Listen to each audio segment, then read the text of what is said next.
Hello guys, in today's video I will be showing you how to fix Uno crashing problem. So the answer is easy. Just go to the settings and then scroll down to the apps section and then go to the search and search Uno and then go to the storage, and here you will find this clear cache option. Click on it.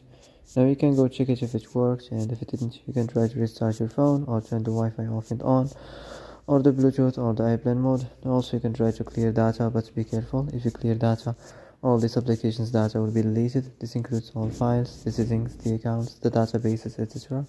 So be careful if you want to clear your data.